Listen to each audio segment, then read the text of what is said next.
So hello everyone, welcome back to Rankers class 9th and 10th and NTSC channel. This is Kishan Jaiswal. सबसे बड़ा सवाल बच्चों का आता है जब बच्चे क्लास 9th में आते हैं या बच्चे क्लास 10th में जब एंटर करते हैं, उन्हें सोशल साइंस पढ़ने में सबसे ज़्यादा डिफिकल्टी महसूस होती है। और वाकई में जब सोशल साइंस का आपका सब्जेक्ट जो इंग्लिश में सारी चीज़ें लिखी रहती हैं तो हमें पढ़ने में थोड़ा सा डिफिकल्टी होती है।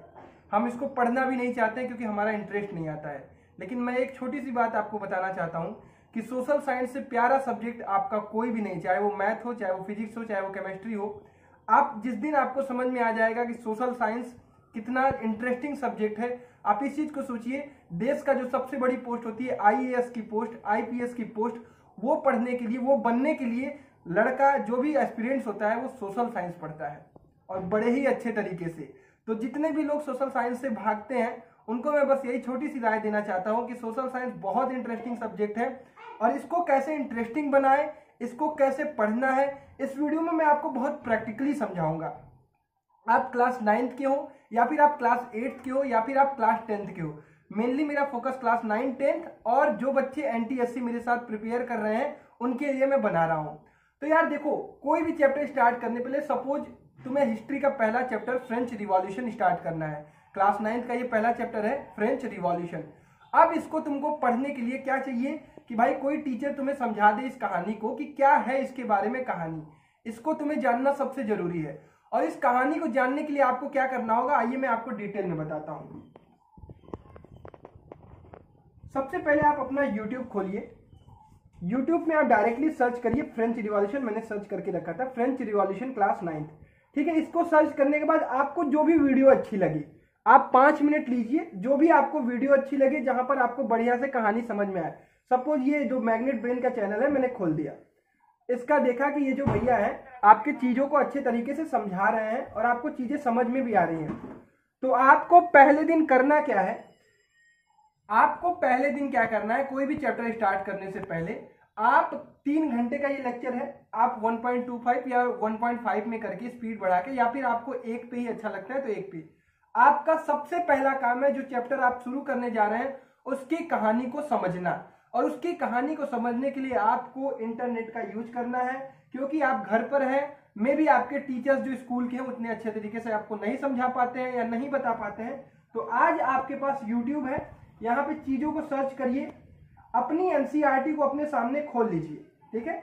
मैं आपके सामने अपनी एनसीईआरटी खोलता हूँ, मैं एकदम प्रैक्टिकली बता रहा हूँ और यही तरीका आपको अपनाना है।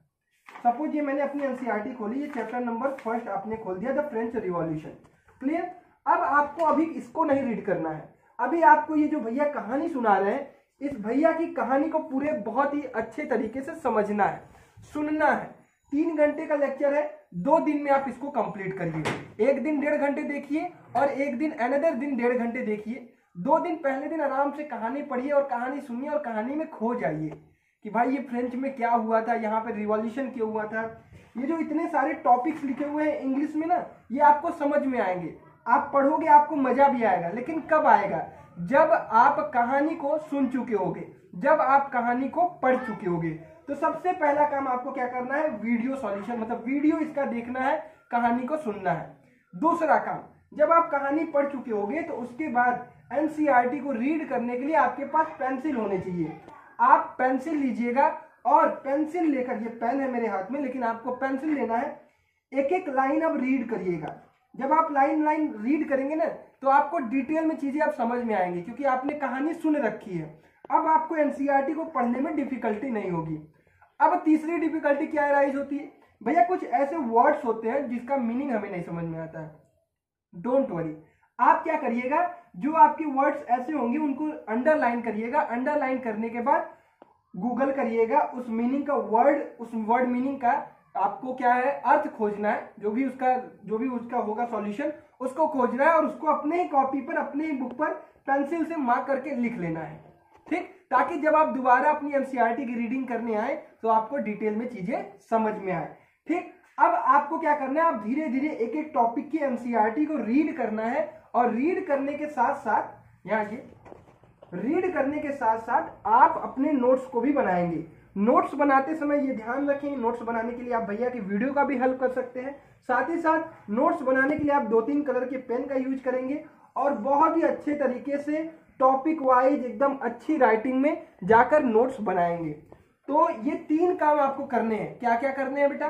सबसे पहले आपको कहानी सुननी है, दूसरी काम एनसीईआरटी को लाइन वाइज पढ़नी है, लाइन वाइज पढ़नी है। किसी स्टेट में बच्चे या किसी स्कूल के बच्चों के कहानी की जो किताब होती है वो हिंदी में होती है, तो उनके लिए तो और अच्छी बात है, कहानी और अच्छे से समझ में आएगी। और कोई ऐसा भी बच्चा होगा जिसको इंग्लिश पढ़ने में डिफिकल्टी होती होगी और उसकी किताब जो है वो इंग्लिश में है, तो वो बच्चा क्या करेगा? वो बच्चा एनसीईआरटी की हिंदी डाउनलोड भी कर सकता है।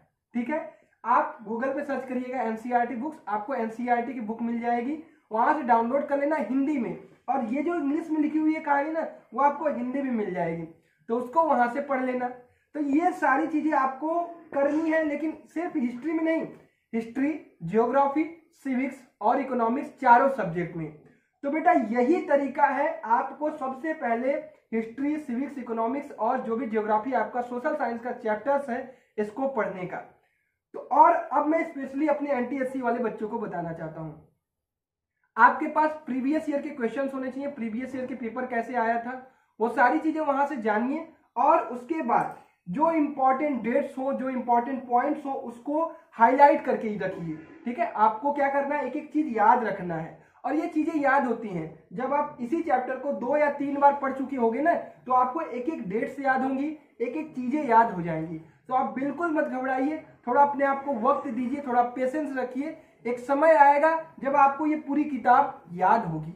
अगर आप क्लास 9th में हैं, अगर आप क्लास 10th में हैं, तो आपको बोर्ड के साथ साथ कुछ कॉम्पिटिटिव एग्जाम की भी प्रिपरेशन करनी चाहिए, जैसे एनटीएससी, इन फ्यूचर ओलंपियाड, या फिर इन फ्यूचर आप जेईई या नीट देने जा रहे हैं, तो आप कॉम्पिटिटिव एग्जाम की जब प्रिपरेशन करते हैं तो आप बहुत कुछ सीखते हैं।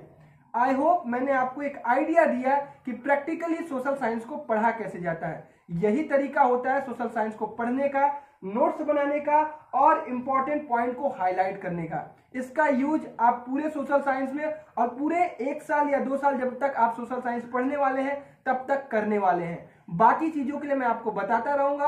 और एनटीएससी की क्लास 4 बजे मैथमेटिक्स की, 6:30 बजे साइंस की और 7:30 बजे रीजनिंग की चलती है। और सोशल साइंस आपको जैसे मैंने बताया है उसी तरह से करना है। इसके लिए आपको किसी की जरूरत नहीं है, इसके लिए आपको क्या करना है, सिर्फ और सिर्फ पढ़ना है। तो इसको स्टार्ट करिए। बाकी सपोर्ट के लिए मैं हूं ही, और बाकी टेलीग्राम वगैरह जो लिंक है वो डिस्क्रिप्शन बॉक्स में डाल दी है, ज्वाइन कर लो और अच्छे से प्रिपरेशन करो। तब तक के लिए धन्यवाद, तब तक के लिए अपना ख्याल रखिए, पढ़ाई करते रहिए। कोई भी नई अपडेट आती है, कोई भी नई चीज आपको बतानी होगी, आपको इसी चैनल पर मैं दूंगा। Thank you so much.